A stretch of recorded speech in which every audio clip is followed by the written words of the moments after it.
gentlemen, I'm your host, Truman Bradley. No, this is not a man from Mars. He is merely a man who hopes someday to go to Mars. At present, he is all dressed up with no place to go, or rather, with no way to get there.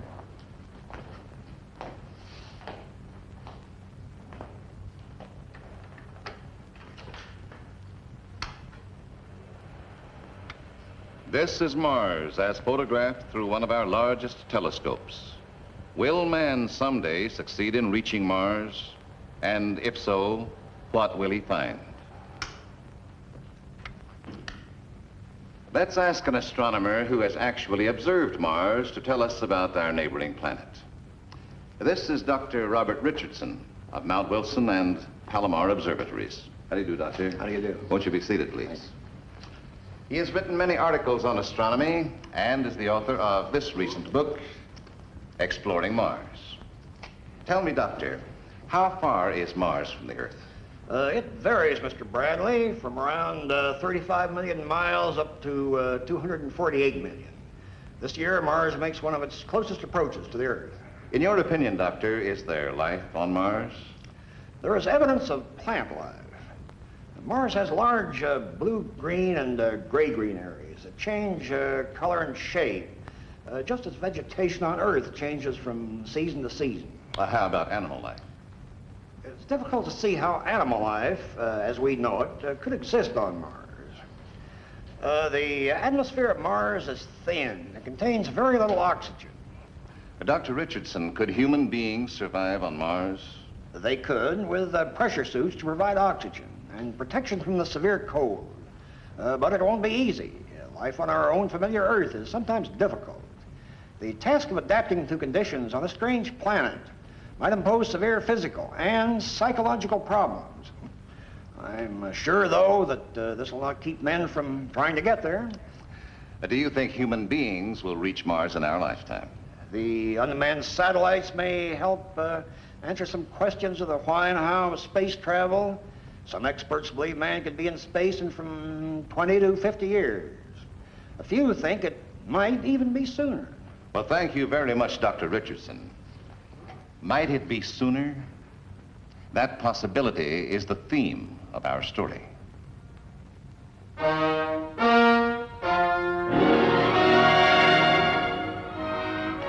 Here is civilized man at play. He is cheerfully paying money for the privilege of being dropped, wrenched, whirled, and flung about at breathtaking speeds. And here is civilized man at work. The machinery is similar to that of the amusement park. The forces created are of the same type, but much more powerful. This is a human centrifuge, one of the tools of aviation medicine. The man in this machine revolves with 10 Gs, meaning that his 200-pound body weighs now 2,000 pounds. Its purpose, to determine how the human brain and body react to the tremendous accelerations of jet planes. And as in many learning processes, the experience is often painful. Well, how are you feeling? Feel fine. I'll be out of here the first thing in the morning. Whirling around in that centrifuge. After all, you're not exactly a youngster, you know. I know, but very few youngsters have the medical background for that particular experiment. Oh, it's a fine use for a medical background. Riding rocket sleds at Murex, spinning in a centrifuge. Am I engaged to a doctor or a stuntman? Take it easy, Janice. It's all over. My resignation. I'm handing it in the first thing in the morning. Oh, Arnold, do you mean it? Yes, a couple more days to clean up the loose ends at the university and then back to private practice. And no more centrifuge. This was my last fling. I had to make some psychological reactions at 10 Gs. Well, I'm only interested in psychological reactions at 1 G.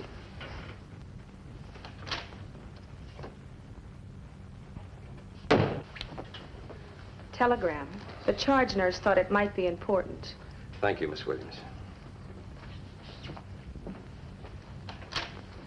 Come here. Come on, you better open it. It may be important. Oh, I can wait. No. Open it. All right, if you insist.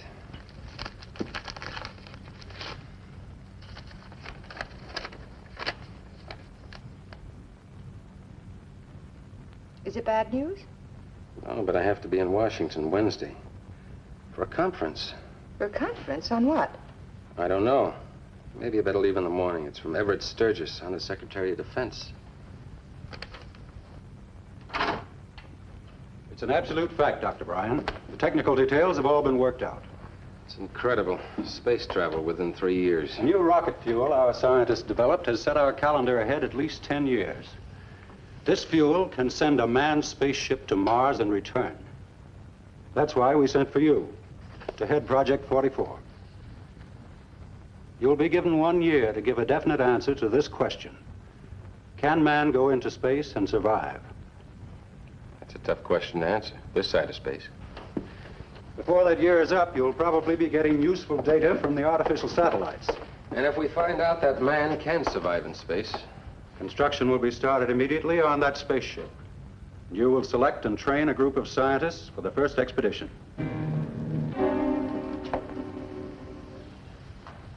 I know, Janice, I broke my word, but this is bigger than private practice. Not financially, but important. It's always going to be something important. More important than us.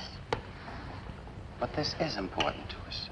I can't tell you too much about the project itself. For the time being, it's top secret. But I will need your help, Janice. Urgently. Part of the work is in your line, analytical psychology. It'll mean measuring aptitudes, medical, physical, and emotional. Special talents, personalities. See, I will need your help. It does sound interesting. We'll be working together? Yes, this is the break we've been waiting for. You'll be working in your field, and I'll be working in mine. We'll be working together as a team. How about it? You my girl? I'm your girl. Here in the laboratories of a large Western university, brilliant men and women are learning to unlock the mysteries of the Earth. Are any of them capable of exploring the secrets of another world? Electronic card sorting machines sift the scholastic records of hundreds of science majors and postgraduate students. Specialists in geology, geophysics, mineralogy, medicine, biology, botany, and meteorology. Rugged physical tests eliminate all but those with exceptional stamina. Young scientists are subjected to many times the effect of normal gravity, here in the centrifuge, just as they will be if the spaceship hurls itself free of the Earth. Over a period of months, the candidates are narrowed to a few of the most brilliant, healthy, and adaptable. Among them is Ed Garrett, a former Army jet pilot, now a graduate medical student. Like we told the others, Ed, going from here on in is going to be tougher, more confining. So if you feel you're up to your limit now, this is your chance to resign from the project. Look, Doc, all I want to know is one thing. Does this research fund keep on paying for my medical studies? Yes, as long as you remain with the project. Well, then you got yourself a boy because you pay for my education. The body's all yours. Okay, Ed. Would you mind signing this? It's just a routine stating that you're single and no dependents. The signature merely means that if you do get married, you're to be released from the project, and the government is no longer responsible for your medical training. Sure. I'll sign anything for what you're doing for me, Doc. 4 men and 4 women, each a specialist in a field of science, at last learn the basic purposes of Project 44. They listen amazed as Dr. Bryan reveals that it is technically possible to build a spaceship capable of a flight to Mars and return. However, there are certain problems yet to be solved. Can human beings endure the monotony and utter isolation of spaceflight? Can they carry out their scientific work under the conditions that we feel exist on the planet Mars? We'll find this out on our next series of tests. And if you pass those tests, you 8 people will be on that ship when it takes off for the planet Mars. Doc? Hold it, everybody. I'll answer all your questions. But first, I'd like to say that none of you will be drafted or shanghaied. If you pass the tests, you can volunteer. Crane, you have a question. Yes, sir. How long will the trip take? 2.5 years. You will take the ship 8 months to reach Mars and another 8 to return. Well, then we'll be on Mars over a year. A year and 3 months. Planetary positions are most favorable then for the return trip to Earth. What about danger from meteors in space? That, frankly, is an unpredictable hazard. Dr. Fred Whipple of Harvard estimates that on a 6-year voyage, a ship should encounter 1 meteor. I'm almost afraid to ask this, but we women, are we just being included in the tests, or do we get to go to Mars, too? If you pass the tests and you volunteer, you go to Mars. You 4 girls have already proven that in acceleration tests, you're equal to men, some even better. As a noted rocket expert pointed out, women adjust themselves better to drastic temperature changes. But why was I selected? I'm a divinity student. Because you are a divinity student, and you'll be a minister before takeoff time. You may recall that you all signed a statement saying that you were single and would remain so while with Project 44. However, that restriction does not apply to those couples eligible to make the flight. You mean we can get married before we blast off? Yes. The government would prefer as many husband and wife teams as possible. I'd like to say something, if I have Dr. Bryan's permission. Why, yes, Janet, go ahead. Dr. Bryan seems to have convinced you that it would be glorious and heroic to be the first to go to Mars. Even more exciting, a honeymoon on Mars. Well, I love Dr. Bryan, but I'm not blind to the fact that this project of his is insane, completely insane.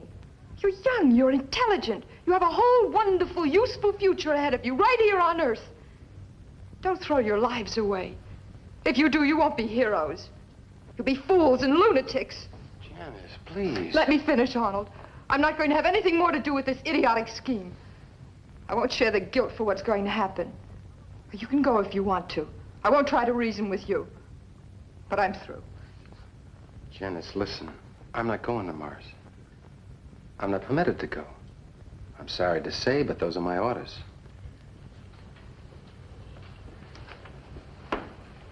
Miss Morgan has spoken under deep emotional stress, obviously. But she has spoken sincerely, and her remarks deserve consideration. If any of you feel that you'd like to resign from Project 44, you're free to do so, without prejudice. Any of you who wish to continue with Project 44, the first expedition into space, please stand.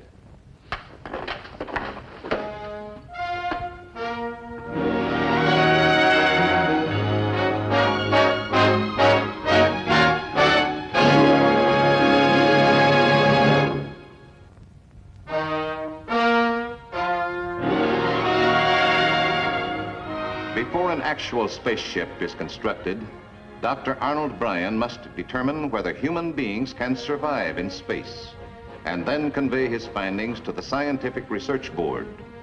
In this laboratory, Dr. Bryan has planned a series of arduous tests that will duplicate as nearly as possible conditions the 8 scientists will find in space. Garrett will take daily physical checks on you. And remember, he's in complete charge. Good luck.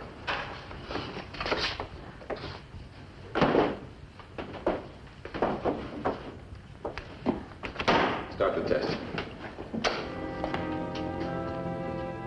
Repeatedly, the young scientists are subjected to the centrifuge test as Dr. Bryan checks their ability to withstand rapid acceleration.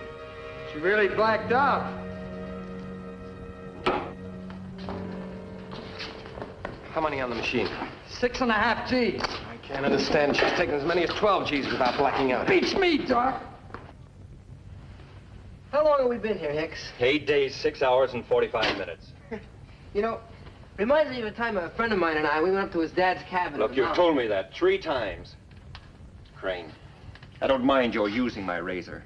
But will you have the decency to clean it when you're through? I didn't use your razor. I got my own razor. Well, somebody used it. They're the only ones in this compartment. Look, Hicks, I told you, I didn't use your blasted razor. All I ask is, next time, clean it out. Yeah. Ed, can't you bring us some more books? We've read these twice already.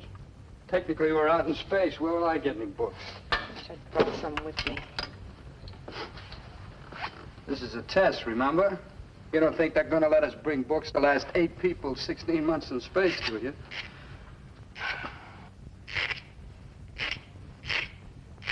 Ed, do you have to do that? Uh-huh.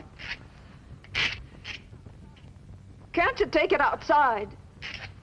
Could I take it outside in space? Suppose the air purifying system broke down. Somebody'd have to fix it.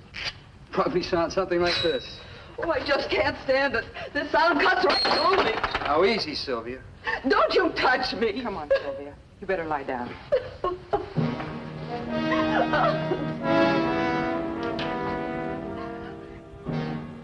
Disturbed by Garrett's reports of increasing tensions in the isolation test, Dr. Bryan abruptly discontinues that phase and puts the group through more active experiments. In the spin test, Dr. Bryan determines the ability of each of the group to recover his sense of balance and orientation and to perform certain tasks requiring coordination. A spaceship, before landing on a planet, must reverse its position so that the speed of descent can be reduced by the rocket blast. If the ship were to go into a spin, immediate precise action would be required to prevent certain disaster.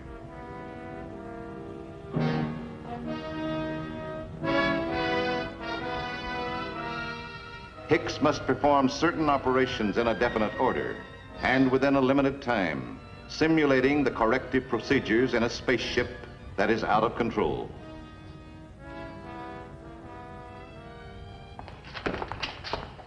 Now, you both understand what you're to do.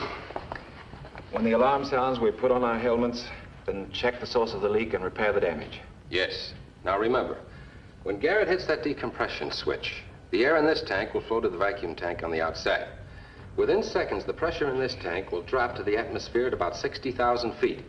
You'll only have about 30 seconds of useful consciousness. So make it fast and make it right the first time. Okay, Doctor. Listen, good luck. If a meteor should penetrate the hull of a ship in space, the air would escape in a few seconds. In this decompression chamber, the scientists are tested for their reaction to sudden loss of air pressure. They learn to get accustomed to the uncomfortable pressure suits and to work in them. You all set? Are you all right?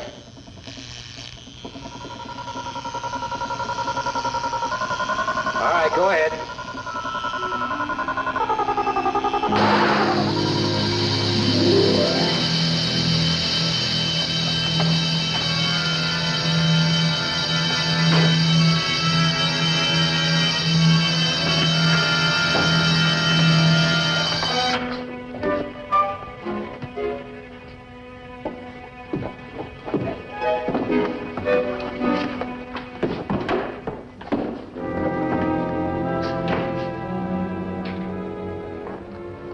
How's Sylvia? She'll be all right. 3 or 4 weeks in the hospital. She has a collapsed lung. Oh, then she won't be returning to the project, will she? No. Garrett, we've had bad luck ever since we started this phase of the tests. They're physically unable to pass tests they sailed through before. Well, maybe it's psychological. Maybe they have a subconscious resistance against going into space. It's possible, I guess. But they were so eager, so enthusiastic. Yeah, when they thought it was a general research project in space medicine. But now that they've learned that they're going to be shot off to Mars, well, it's just an idea anyhow. It's possible, I guess. One thing I am sure of, be suicide send that group into space. Physically and emotionally, they're just not fit.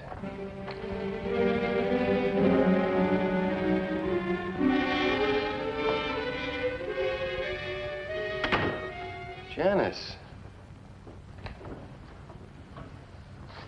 Hello, Arnold. Good to see you.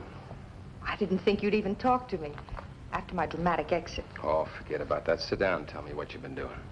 I came to ask you to take me back, to beg you if necessary. I can't, Janice. Look, Arnold, we started this project together. We can finish it together. There is no project. No project? What happened? Today, we nearly lost one of the girls in the decompression chamber, Sylvia White. Oh, no. Yes, and that's just the beginning. The tests have suddenly begun to fall apart all the way along the line. I'm afraid I failed. Just about to make out my report to Sturgis that Project 44 is all washed up. But you can't give up.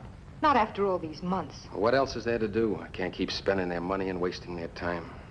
Look, Arnold, you've been stuck before and you fought it out. It's not like you to lose confidence in your own ability. I know how much this project means to you. Don't give it up without a fight. Don't. Thanks, Janice. I needed that.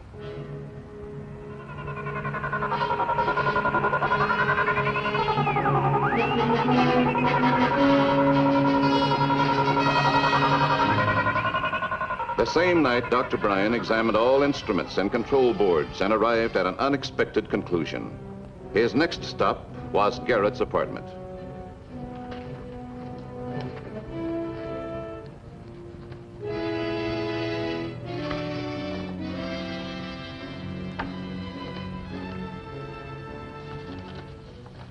Hi, Doc.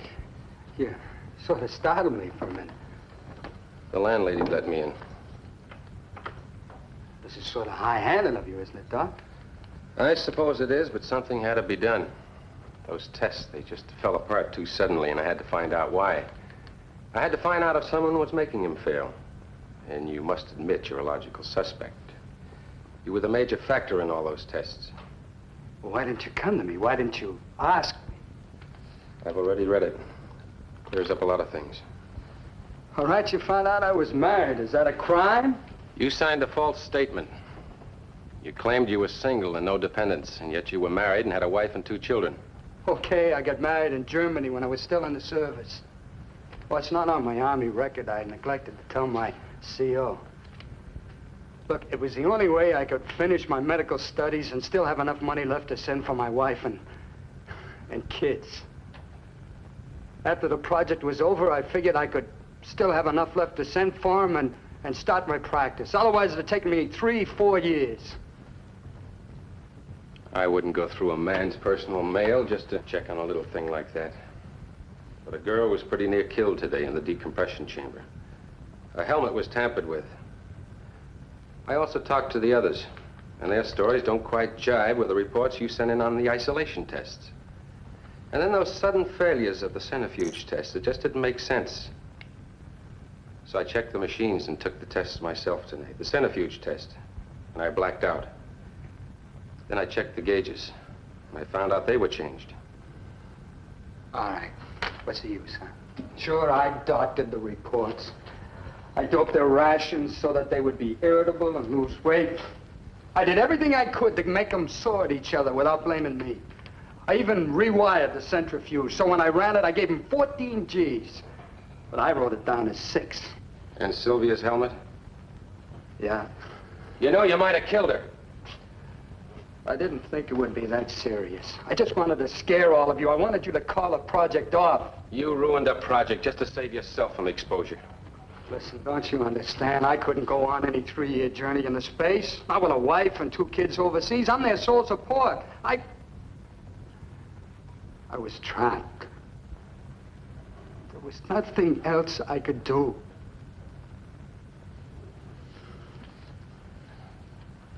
I feel sorry for you, Garrett.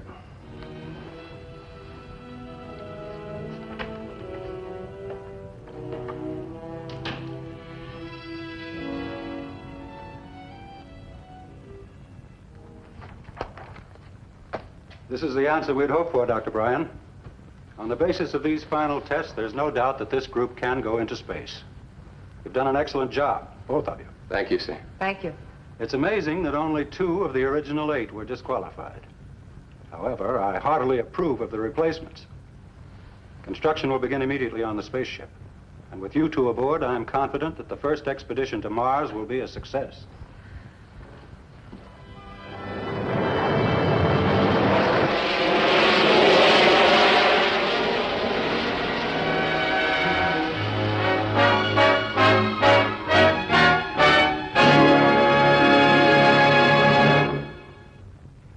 What you have just seen is, of course, fiction. Man's first expedition into space is still in the future. That future, however, is already on the drawing boards of science. Even now, experiments and tests are being made that may someday turn mankind's dreams of space travel into reality. Perhaps you and I, before we are much older, will witness this great adventure, a journey to other worlds. I'll be back in just a moment. I hope you enjoyed our story. We'll be back with you a week from today with another exciting adventure from the world of fiction and science. Until then, this is your host, Truman Bradley, saying, see you next week.